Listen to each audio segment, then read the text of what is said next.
Hoy nos sumergiremos en una atmósfera oscura y misteriosa con 7 historias de terror que involucran días de lluvia. Prepárate para escuchar historias escalofriantes sobre sucesos siniestros que suceden cuando el cielo se oscurece y la lluvia no deja de caer.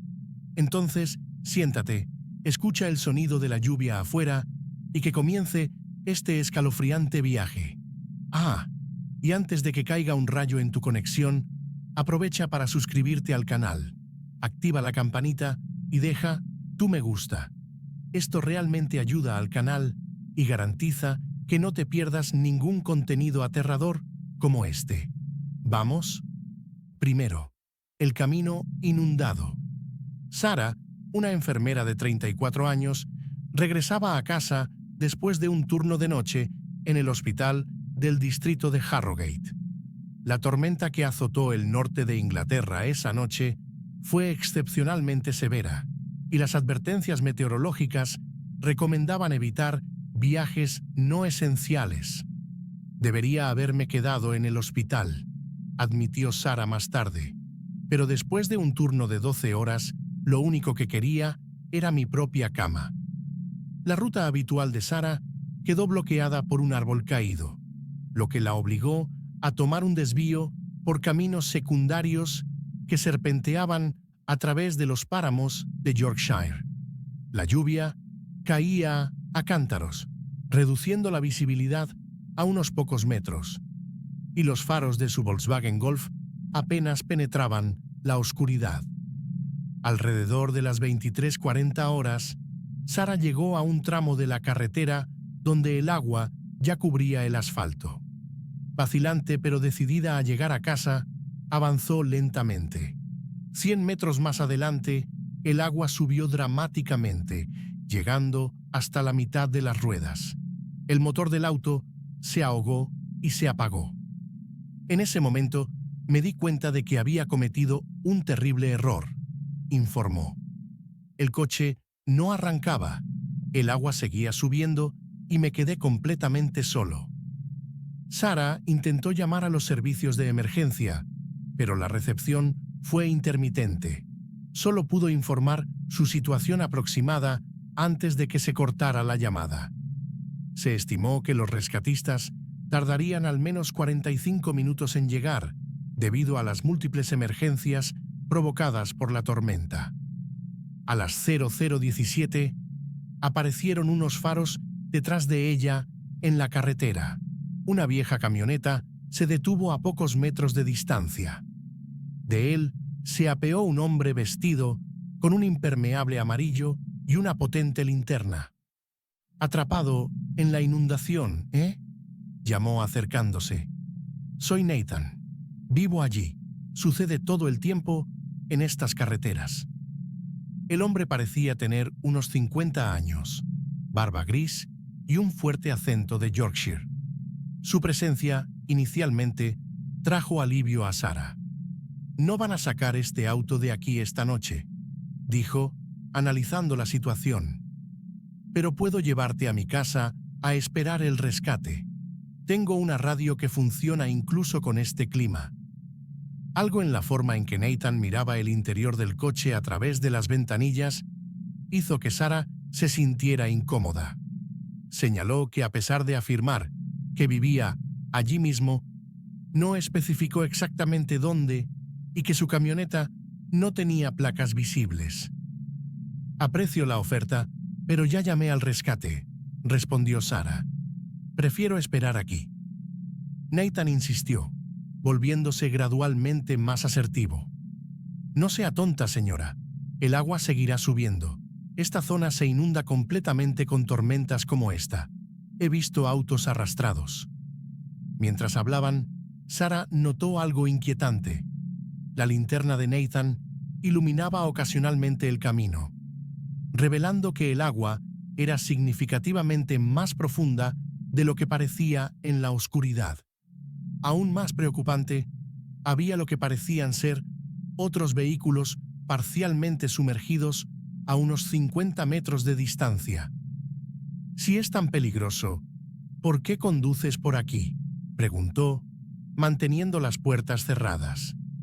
«Estoy comprobando si hay gente atrapada como tú», respondió, cambiando sutilmente su tono.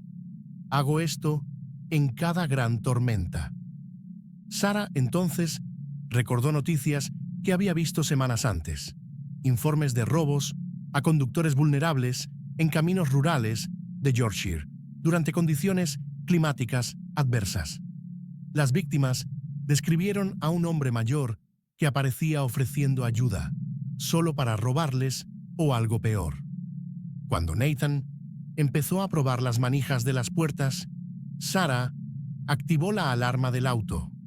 El hombre retrocedió, visiblemente irritado. «Estoy tratando de ayudar», insistió. «Pero si prefieres arriesgar tu vida». En ese momento, el teléfono de Sarah recuperó brevemente la señal. Deliberadamente, mencionó en voz alta que estaba actualizando su ubicación a la policía, que llegaría pronto. El cambio en el comportamiento de Nathan fue inmediato.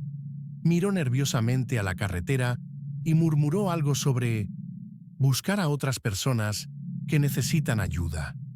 Rápidamente regresó a su camioneta y se alejó, no en la dirección de donde había venido, sino continuando por el camino inundado con sorprendente facilidad, como si supiera exactamente qué partes era seguro cruzar. 40 minutos más tarde, llegó un equipo de rescate oficial con un vehículo apto para inundaciones. Al ser informado sobre el extraño encuentro, el líder del equipo intercambió miradas preocupadas con sus colegas. «No hay residencias en kilómetros en esta dirección», informó, «y hemos recibido varios informes similares en los últimos 2 años». La investigación posterior reveló algo inquietante.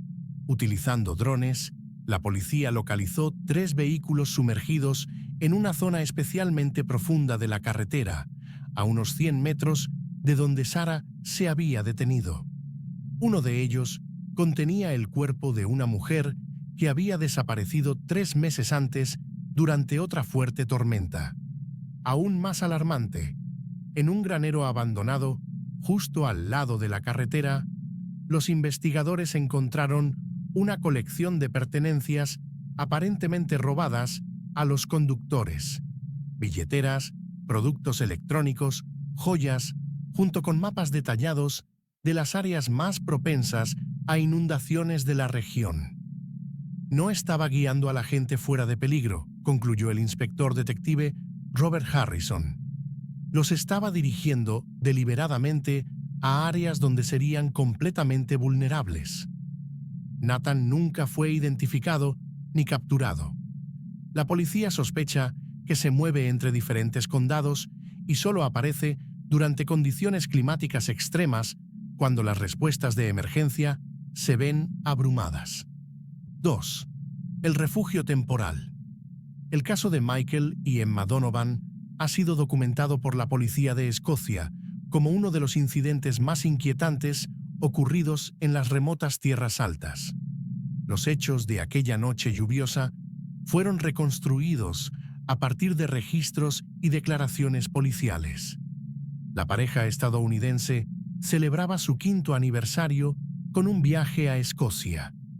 En la tarde del 17 de septiembre, mientras conducían por una carretera rural cerca de Glencoe, se vieron atrapados en una violenta tormenta. Las lluvias torrenciales redujeron la visibilidad a casi 0 y los fuertes vientos amenazaron con sacar su vehículo de la carretera. A medida que la tormenta empeoraba, vieron una casa de piedra al lado de la carretera. Una luz tenue brillaba desde una de las ventanas, sugiriendo que podría haber alguien allí para ayudarlos. Dejaron el auto estacionado y corrieron bajo la lluvia hacia la casa. La estructura era antigua y el techo estaba parcialmente dañado. La puerta principal estaba entreabierta. Michael llamó varias veces, pero no hubo respuesta. Después de dudar, la pareja entró y llamó para ver si había alguien allí. El interior estaba polvoriento y poco iluminado, pero sorprendentemente intacto para una casa aparentemente abandonada. En una chimenea había cenizas aún calientes y sobre una estufa había una tetera. En la sala principal, una única lámpara proporcionaba la iluminación que habían visto desde la carretera. Mientras exploraban, notaron detalles inquietantes. En la despensa había comida, algunas latas recién abiertas. Un periódico local lo fechó hace apenas 3 días. Lo más extraño aún es que encontraron varias maletas y mochilas apiladas en un armario. Todas parecían pertenecer a diferentes personas.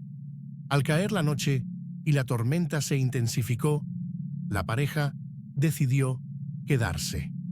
Fue entonces cuando se fijaron en las fotografías. Colgadas en un pasillo, parcialmente escondidas, había docenas de fotografías enmarcadas. Mientras las examinaba, Michael hizo un descubrimiento inquietante. Cada foto mostraba a diferentes personas, todas ellas desorientadas o dormidas. Algunos estaban en la misma habitación en la que se encontraban ahora. «Tenemos que salir de aquí», le susurró a Emma. En ese momento, escucharon pasos que bajaban por una escalera. Apareció un hombre mayor, vestido con ropas gastadas y llevando una bandeja de té.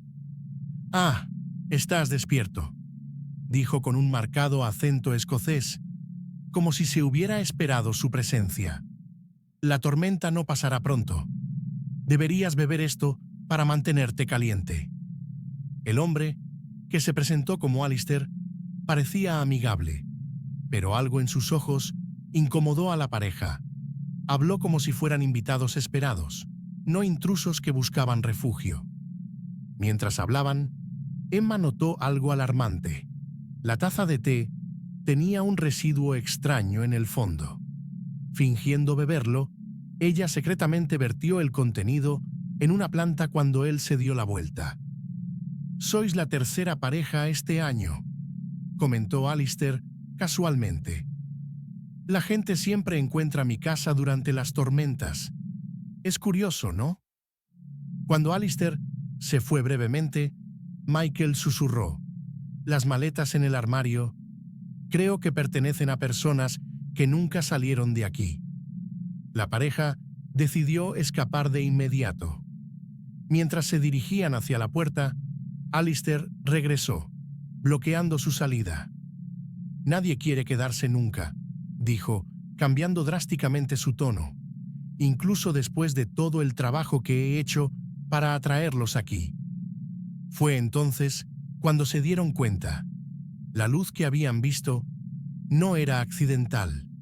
Era un cebo para atraer a los viajeros perdidos durante las tormentas. Lo que siguió fue una lucha desesperada. Michael logró derribar a Alistair, permitiéndoles escapar. Volvieron corriendo a su coche, perseguidos por el hombre que gritaba amenazas en la oscuridad. Al llegar a la carretera principal, se encontraron con una patrulla policial. Cuando regresaron con refuerzos a la mañana siguiente, la casa estaba vacía. Una búsqueda reveló el verdadero alcance del horror. Un sótano oculto que contiene evidencia de múltiples víctimas a lo largo de décadas. Un diario detallaba cómo Alistair MacGregor había convertido las tormentas en oportunidades para atraer a viajeros vulnerables. «Estudió los patrones climáticos», explicó el inspector detective Ian Murray.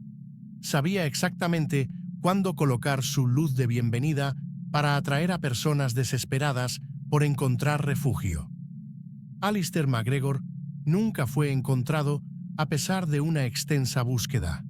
Se cree que escapó a través de túneles de contrabandistas que se descubrieron conectando la casa con una salida remota en las colinas. El caso provocó una advertencia oficial para los turistas en las tierras altas. Durante tormentas fuertes, permanezcan en sus vehículos y eviten buscar refugio en propiedades aisladas y no verificadas. Y en las noches lluviosas en Glencoe, los residentes Todavía informan que ocasionalmente ven una luz solitaria en las colinas distantes, una luz que parece llamar a los viajeros perdidos a un lugar seguro, solo para conducirlos a algo mucho más siniestro que la tormenta afuera. Tercera, la inundación del sótano. Thomas y Anna Visser se habían mudado con sus dos hijos, Lena, 9, y Max, 6, a una casa de 3 pisos en el histórico barrio de Jordan apenas 4 meses antes. La propiedad, construida en el siglo XVII, tenía el encanto característico de las antiguas casas de los canales, incluido un sótano justo por debajo del nivel del agua. El agente inmobiliario nos advirtió que el sótano podría tener problemas de humedad durante las fuertes lluvias, informó Thomas más tarde. Pero nunca imaginamos que esto nos llevaría a descubrir eso. El 12 de noviembre, una tormenta excepcionalmente severa azotó Ámsterdam. La lluvia había estado cayendo incesantemente durante más de 48 horas y los canales de la ciudad estaban peligrosamente altos. Alrededor de las 10 de la noche, mientras la familia se preparaba para ir a dormir, Anna notó que corría agua por debajo de la puerta que conducía al sótano. «Tenemos que comprobarlo», insistió. «Si no lo controlamos ahora, el daño será mucho peor por la mañana». Thomas aceptó de mala gana. La familia rara vez utilizaba el sótano, principalmente para guardar artículos de temporada y algunas cajas que aún no habían sido desembaladas tras la mudanza. Las escaleras de madera crujían bajo sus pies mientras descendían, iluminando el camino con linternas, ya que el cableado eléctrico del sótano era viejo y poco fiable. El agua ya tenía unos 10 centímetros de altura cuando llegaron al pie de las escaleras.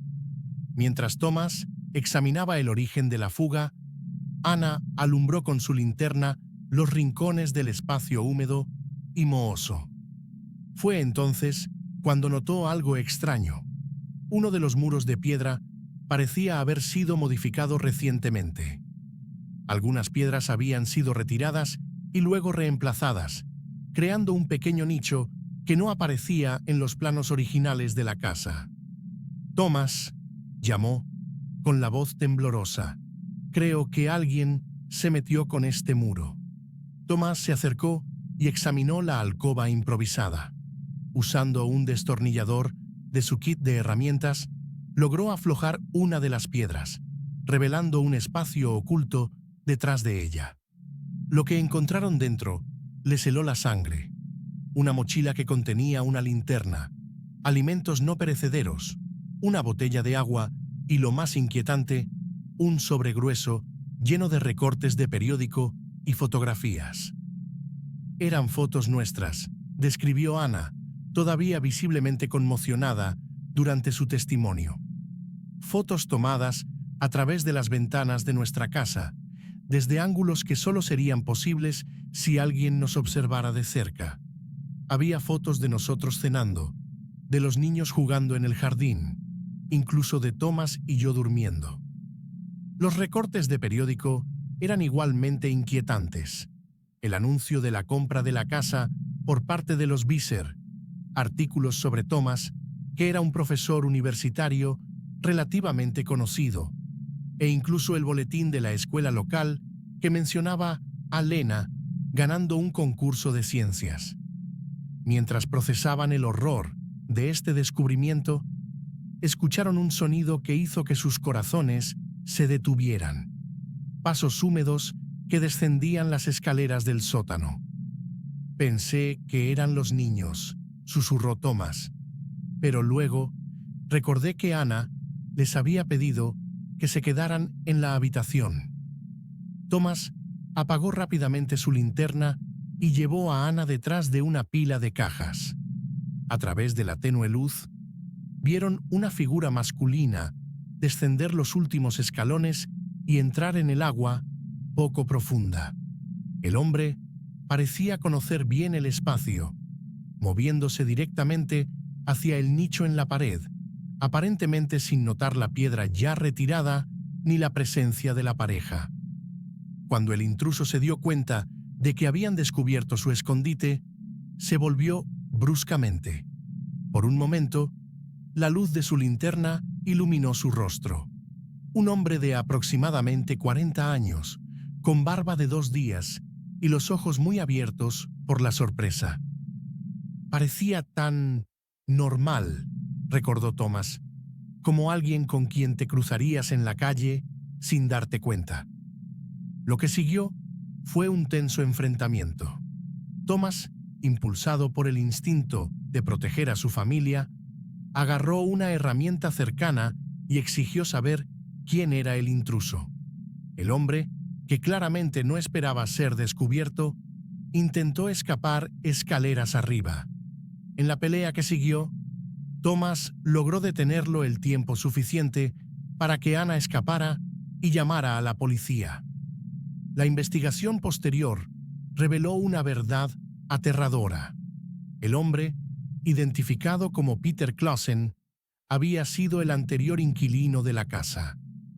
Cuando la propiedad se vendió después de la muerte de su tía, la propietaria anterior, aparentemente nunca la abandonó por completo. Había creado un acceso secreto a través de una entrada de servicio abandonada que conectaba el sótano con uno de los canales, explicó el inspector Willem Bakker. Durante meses, iba y venía sin ser detectado, usando el sótano como base desde donde observar a su familia. Aún más inquietante, la policía encontró evidencia de que Clausen ocasionalmente subía las escaleras cuando la familia estaba fuera o durmiendo. En su apartamento al otro lado de la ciudad se encontraron pequeños objetos que los Visser habían reportado perdidos: el cepillo para el cabello de Anna, dibujos hechos por Max e incluso la taza de café favorita de Thomas. Él vivía una especie de vida paralela con nuestra familia, concluye Anna, como si de alguna manera todavía considerara la casa suya y a nosotros como, no sé, personajes de su retorcida fantasía. Peter Clausen fue declarado culpable de allanamiento de morada, acoso y varios otros delitos. La familia Visser vendió la casa unos meses después, al no poder seguir viviendo allí tras la violación de su privacidad y seguridad. El caso provocó una ola de controles en las casas más antiguas de Ámsterdam, en particular aquellas con sótanos conectados a canales. Se han descubierto varias otras entradas secretas, reliquias de una época en la que los contrabandistas utilizaban los canales para transportar mercancías ilegalmente. ¿Qué pasa, chicos? Las historias de terror de días lluviosos son escalofriantes, incluso ahora, ¿no es así? Si estás disfrutando de estas historias de miedo, ¿qué tal si haces una parada rápida y te suscribes al canal? Simplemente haga clic en el botón de registro a continuación. Y aprovecha para dejar tu me gusta también. Esto realmente ayuda a que el canal crezca y me motiva a seguir brindándoles más contenido terrorífico como este. Es rápido y marca la diferencia. Ahora, ¿volvemos a nuestras historias de terror de días lluviosos? Todavía hay mucha tormenta de miedo por delante. Cuarto, el vecino de la lluvia. Claire, una meteoróloga de 32 años, se había mudado a una casa en el barrio Ballard de Seattle 6 meses antes. La ciudad, conocida por sus constantes lluvias, era el ambiente perfecto para alguien con su profesión y pasión por el clima. Siempre he sido observadora por naturaleza, explicó Claire más tarde. Es parte de mi trabajo notar patrones, anomalías, cosas que no encajan. Fue esta atención al detalle lo que le hizo notar algo extraño en su vecino de la derecha, Raymond Wells. Wells, un hombre calvo, de mediana edad y de apariencia normal, rara vez era visto por los demás residentes de la calle. Claire, sin embargo, notó un patrón peculiar. Solo salía de casa durante las tormentas. anotó en su diario el 14 de enero. No solo cuando llovía ligeramente, sino durante las peores tormentas, cuando la mayoría de la gente se quedaba en casa. Inicialmente, Claire lo atribuyó a una excentricidad inofensiva. Quizás simplemente le gustaba la lluvia o tenía algún tipo de trabajo relacionado con emergencias climáticas. Pero a medida que avanzaba el invierno y las tormentas se intensificaban, empezó a notar detalles más inquietantes. En los días de fuertes lluvias, Wells salía tarde por la noche, siempre cargando una mochila grande, y regresaba horas más tarde, a menudo empapado y aparentemente más liviano. Lo más extraño aún es que parecía programar sus partidas para que coincidieran con los momentos más intensos de las tormentas. Hoy, el pronóstico anunciaba la peor tormenta del año, escribió Claire el 3 de febrero. A las 11:15 de la noche, justo cuando los vientos alcanzaron su punto máximo, Wells se fue. Regresó a las 2:40, cuando la tormenta comenzó a amainar. La curiosidad profesional de Claire la llevó a crear un registro detallado, correlacionando las salidas de Wells con datos meteorológicos precisos. El patrón era innegable. Solo salía cuando el ruido de la lluvia y el viento era máximo. El 17 de febrero, Claire estaba trabajando desde casa durante una tormenta particularmente violenta cuando escuchó un sonido extraño proveniente de la casa de Wells, algo entre un golpe y un forcejeo. Preocupada de que pudiera ser una emergencia, se debatió entre verificar o respetar la privacidad de su vecino. Su decisión la tomó cuando vio a Wells salir apresuradamente, con la mochila a la espalda, mirando nerviosamente a su alrededor antes de subirse a su auto. Algo en su comportamiento parecía extraño, casi frenético, diferente de sus metódicas salidas anteriores. Impulsada por una mezcla de preocupación y curiosidad, Claire cruzó el jardín hasta la casa de Wells. La puerta trasera estaba abierta, otra desviación de su comportamiento normalmente cauteloso. En el interior, la casa estaba impecablemente organizada, casi estéril en su limpieza. Sin embargo, en el sótano, Claire hizo un descubrimiento inquietante. Un área había sido limpiada recientemente con productos químicos fuertes, pero aún se veían rastros de algo que parecía sangre en las grietas del piso.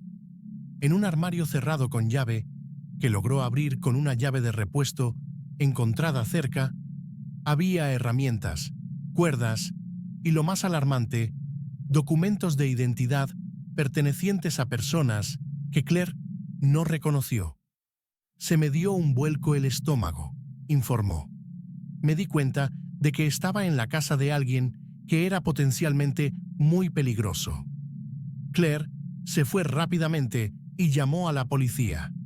Cuando llegaron los investigadores, ella compartió sus observaciones sobre el patrón de comportamiento de Wells y lo que había encontrado.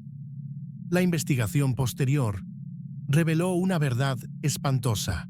Raymond Wells estuvo relacionado con al menos 7 desapariciones en el área de Seattle en los últimos 2 años. Todas las víctimas habían desaparecido durante noches de fuertes tormentas. Utilizó el ruido de la lluvia y el viento para enmascarar cualquier sonido, explicó el detective Marcus Rodríguez. La tormenta proporcionó una cobertura perfecta, visibilidad reducida, calles vacías y un ruido constante que ahogaba los gritos o las peleas. Más inquietante aún, el análisis forense del sótano reveló que Wells había desarrollado un sistema meticuloso para limpiar pruebas. En este sentido, también ayudó la fuerte lluvia, que se llevó cualquier rastro que pudiera haber quedado en su coche o en su ropa. Wells fue arrestado 3 días después, cuando intentaba cruzar la frontera hacia Canadá. En su automóvil, la policía encontró la mochila, que contenía artículos personales de su víctima más reciente y notas detalladas sobre tormentas futuras previstas. Durante los interrogatorios, Wells permaneció mayoritariamente en silencio, pero hizo una declaración que provocó escalofríos en los investigadores. Rain es el único testigo que nunca habla. Claire Thompson recibió el reconocimiento del Departamento de Policía por su aguda observación y valentía. Su formación como meteorólogo había sido fundamental para establecer el patrón que conectaba a Wells con los crímenes. Nunca imaginé que mi conocimiento de los patrones climáticos me llevaría a descubrir algo tan oscuro, reflexionó. Ahora, cada vez que escucho una fuerte lluvia, pienso en cuántos secretos podría estar ahogando. El caso del vecino de la lluvia ha provocado un aumento de la vigilancia comunitaria en Seattle, especialmente durante las tormentas. Y para los residentes de la tranquila calle de Ballard, la lluvia nunca volvió a sonar igual. Cada gota lleva el eco de una verdad inquietante. A veces, los monstruos no se esconden en las sombras, sino detrás de la cortina de lluvia, esperando el momento perfecto para salir. Quinto, el último viaje. David, un profesor universitario de 38 años, conducía a casa después de una conferencia tardía en la Universidad de Edimburgo. La tormenta que azotó la ciudad esa noche fue excepcionalmente severa, con fuertes vientos y lluvias torrenciales que redujeron la visibilidad a unos pocos metros. Alrededor de las 22:30 horas, mientras conducía por la A720, David vio una figura solitaria caminando por el costado de la carretera, completamente empapada. Su primer instinto fue seguir conduciendo, pero la intensidad de la tormenta le hizo reconsiderarlo. No se suponía que hubiera nadie allí en ese momento, explicó. Podría ser una emergencia. David detuvo su Volvo unos metros más adelante y esperó a que se acercara la figura. Era un hombre de aproximadamente 30 años. Estatura media, cabello oscuro, pegado al rostro por la lluvia. Llevaba una chaqueta ligera, totalmente inapropiada para la tormenta, y llevaba una mochila aparentemente pesada. ¿Necesitas ayuda?, preguntó David, bajando parcialmente la ventanilla. Mi coche se averió hace unos kilómetros, respondió el hombre, su voz apenas audible por encima del rugido de la tormenta. Estoy tratando de llegar a Dalkeith. ¿Sería demasiado pedir que me llevaran? Dalkeith se interpuso en el camino de David y la idea de dejar a alguien en esa condición parecía cruel. Abrió las puertas y el extraño entró rápidamente, colocando su mochila empapada en el suelo entre sus pies. Gracias, dijo el hombre, pasándose las manos por el cabello mojado. Eres un salvador. Mi nombre es Ian. Mientras reanudaban su viaje, David intentó mantener una conversación informal. Ian respondió con frases cortas, a menudo mirando por la ventana hacia la oscuridad lluviosa. Había algo en su comportamiento que incomodaba un poco a David. Fue entonces cuando David notó algo inquietante. El agua de lluvia que corría desde la ropa de Ian hasta el asiento del coche tenía un color ligeramente rojizo. Al principio pensó que podría ser barro o suciedad de la carretera, pero el color y la consistencia parecían diferentes. Al mismo tiempo, recordó la noticia que había visto esa mañana.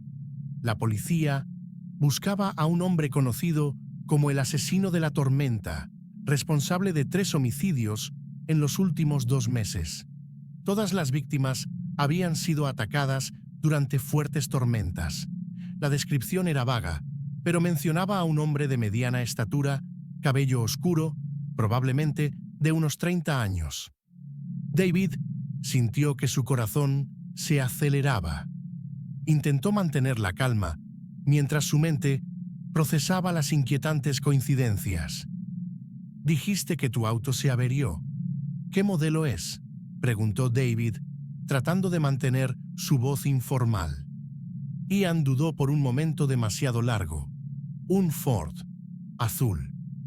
Oh, tengo un amigo mecánico que se especializa en Ford, respondió David rápidamente.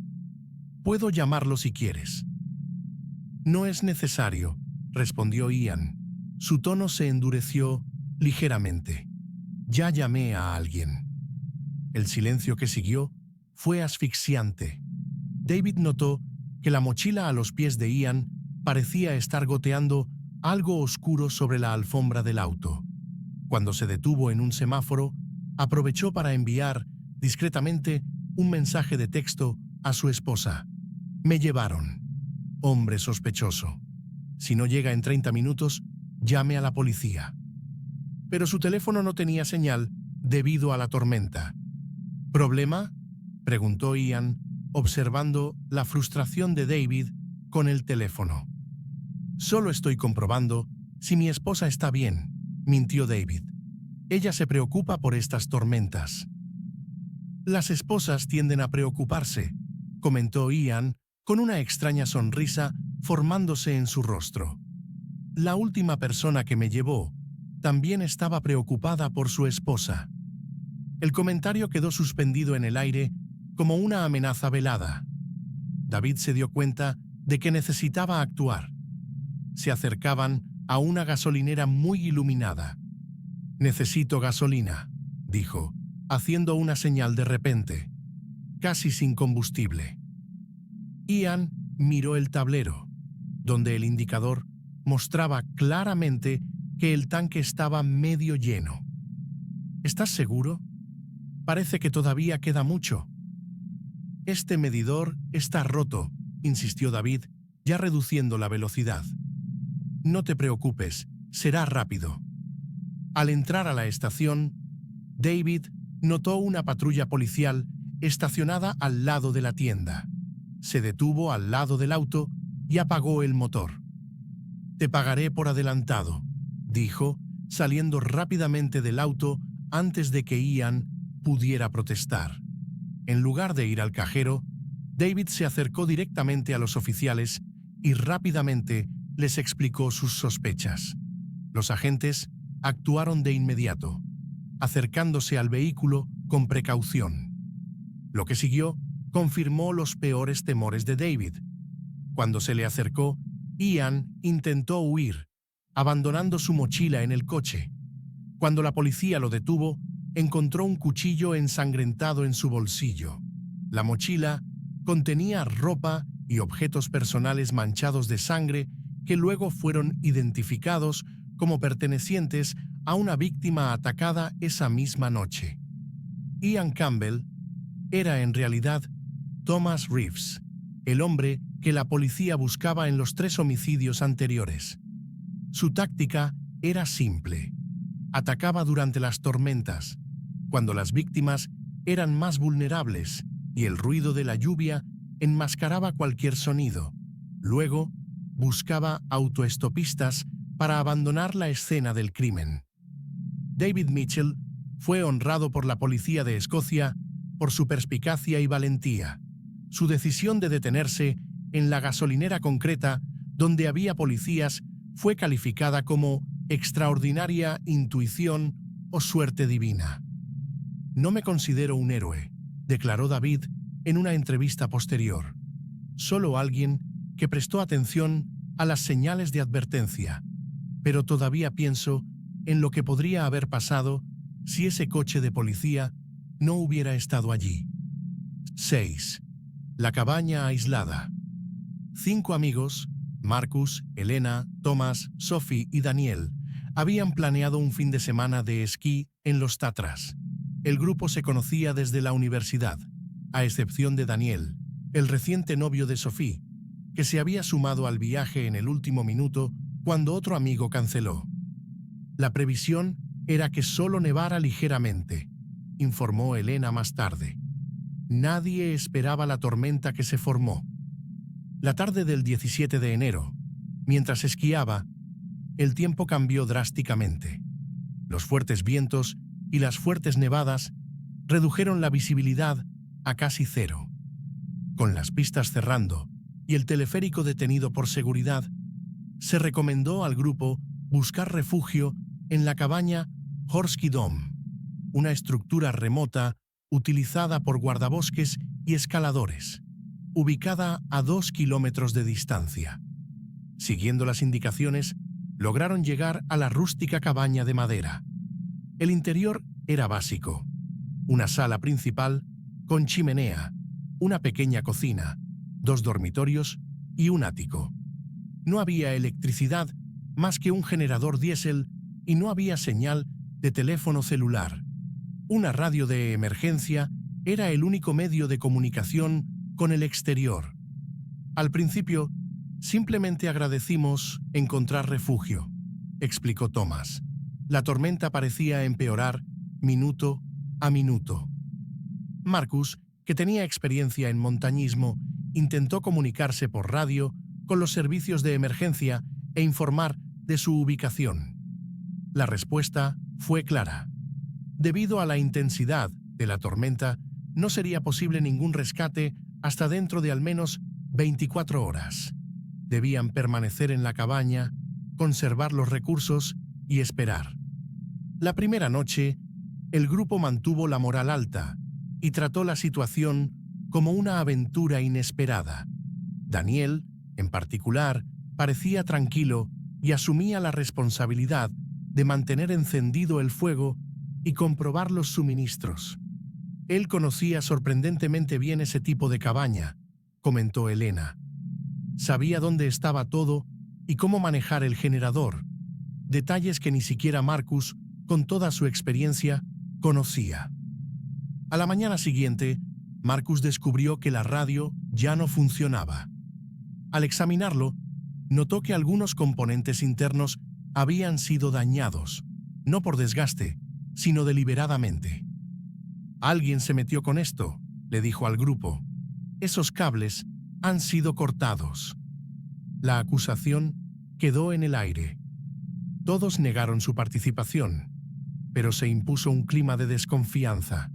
Sophie sugirió que quizás la radio ya estaba dañada cuando llegaron, pero Marcus estaba seguro de que funcionaba perfectamente la noche anterior.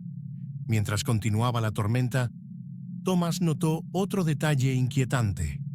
El nivel de combustible del generador había bajado dramáticamente durante la noche, mucho más de lo que justificaría su uso normal. Al investigar, encontró restos de diésel en la nieve del exterior, como si alguien hubiera desperdiciado deliberadamente el combustible. «Estamos siendo saboteados», concluyó. «Alguien no quiere que nos rescaten». El grupo decidió establecer turnos de vigilancia durante la noche. Fue durante su turno cuando Elena hizo un descubrimiento alarmante. Una mochila escondida en el ático que contenía una pistola, documentos de identidad falsos y una importante cantidad de dinero en diferentes monedas. Ante la evidencia, Daniel inicialmente negó tener conocimiento, pero cuando Thomas mencionó contactar a las autoridades lo antes posible, el comportamiento de Daniel cambió drásticamente. «No lo entenderías», dijo, con voz repentinamente fría. «No puedo permitir que se vayan de aquí y me identifiquen». Fue entonces cuando surgió la verdadera identidad de Daniel. No era el analista financiero que decía ser, sino Lucas Novak, buscado en 3 países por fraude sofisticado. La tormenta había sido una coincidencia conveniente. Había planeado desaparecer en las montañas, fingiendo su muerte para comenzar una nueva vida con documentos falsos. La inesperada presencia del grupo en la cabaña, que había elegido como punto de transición, amenazó sus planes. Admitió que saboteó la radio y el generador, informó Sophie. Dijo que necesitaba tiempo para implementar su plan B, que aparentemente implicaba asegurarse de que ninguno de nosotros pudiera identificarlo más tarde. Lo que siguió fue un tenso enfrentamiento. Daniel, Lucas, ahora armado, mantuvo al grupo bajo vigilancia constante. Marcus, al darse cuenta de la gravedad de la situación, intentó negociar, mientras Thomas buscaba discretamente una manera de arreglar la radio. En la tercera noche, cuando la tormenta finalmente comenzó a amainar, Elena logró distraer a Daniel el tiempo suficiente para que Marcus lo dominara. En el forcejeo que siguió, se disparó un tiro que hirió a Thomas en el hombro. Con Daniel inmovilizado, Sophie logró reparar parcialmente la radio y estableció brevemente contacto con los servicios de emergencia. A la mañana siguiente, un equipo de rescate llegó a la cabaña y encontró al grupo exhausto, pero vivo, y a Daniel atado a una silla. La investigación posterior reveló el alcance de los crímenes de Lucas Novak y su elaborado plan de fuga. La cabaña había sido elegida y preparada cuidadosamente semanas antes, con los suministros escondidos y las rutas de escape trazadas. Lo más inquietante, concluyó el investigador jefe, es que si la tormenta no hubiera obligado a otros a buscar refugio allí, su plan probablemente habría funcionado perfectamente. Lucas Novak fue declarado culpable de múltiples cargos, incluido intento de asesinato, y cumple condena en una prisión de máxima seguridad. Los 4 amigos supervivientes siguen en estrecho contacto, unidos por la traumática experiencia, pero ninguno de ellos ha vuelto a esquiar en los montes Tatras. 7. El paraguas rojo. El caso de Yumiko Tanaka fue documentado por la policía de Matsue como uno de los incidentes más inquietantes ocurridos en la histórica ciudad japonesa. Los acontecimientos de aquellos días lluviosos fueron reconstruidos a partir de registros policiales, declaraciones y el diario personal de Yumiko. Yumiko, profesora universitaria de 34 años, se había mudado a Matsue 6 meses antes para enseñar literatura en la universidad local. La ciudad, conocida por su clima nublado y lluvias frecuentes, era famosa por los paraguas rojos que formaban parte de un programa local llamado Dandan Casa, donde turistas y residentes podían recoger paraguas gratuitos disponibles en cajas especiales alrededor de la ciudad. Fue durante una tarde lluviosa de octubre cuando Yumiko notó por primera vez al hombre del paraguas rojo. Él estaba parado al otro lado de la calle cuando ella salía de la universidad. Lo que llamó su atención no fue solo el paraguas común en la ciudad, sino la forma en que el hombre parecía mirarla atentamente, incluso a través de la cortina de lluvia. Al principio, no le di mucha importancia, escribió Yumiko en su diario. Matsue es una ciudad pequeña, los encuentros casuales son comunes. 3 días después, durante otra tormenta, Yumiko volvió a ver al mismo hombre, esta vez cerca de su apartamento, a casi 2 kilómetros de la universidad. Llevaba el mismo paraguas rojo distintivo, y cuando sus miradas se encontraron, rápidamente se giró y desapareció por una calle lateral. Preocupada, Yumiko comenzó a registrar estos avistamientos. En su diario, anotó que ocurrían exclusivamente en días de lluvia, siempre con el hombre portando el mismo paraguas rojo característico. Después de su 5ª cita en 2 semanas, decidió hablar con su vecina, una anciana llamada señora Miyazaki, que había vivido en Matsue durante décadas. ¿Paraguas rojo, dices? La señora Miyazaki parecía preocupada. Hay una vieja historia en Matsue sobre un vendedor de paraguas que fue asesinado injustamente. Se dice que su espíritu regresa en los días de lluvia, llevando un paraguas rojo que no se puede cerrar. Yumiko, escéptica por naturaleza, le dio las gracias cortésmente, pero descartó la historia como folclore local. Sin embargo, su curiosidad la llevó a investigar más sobre la ciudad. Fue entonces cuando descubrió algo inquietante. En los últimos 5 años, 3 personas habían desaparecido en Matsue. Todas las desapariciones ocurrieron en días de fuertes lluvias, y la última persona vista con cada una fue descrita como un hombre con un paraguas rojo. Alarmada, Yumiko llevó sus hallazgos a la policía local. El detective Tanaka escuchó con atención, pero explicó que no había pruebas suficientes para vincular las desapariciones o confirmar que el mismo hombre estuviera involucrado. Matsue reparte cientos de paraguas rojos cada año, explicó. Es imposible rastrear a cada uno de ellos o identificar a un sospechoso solo a partir de esa descripción. Insatisfecha con la respuesta, Yumiko decidió investigar por su cuenta.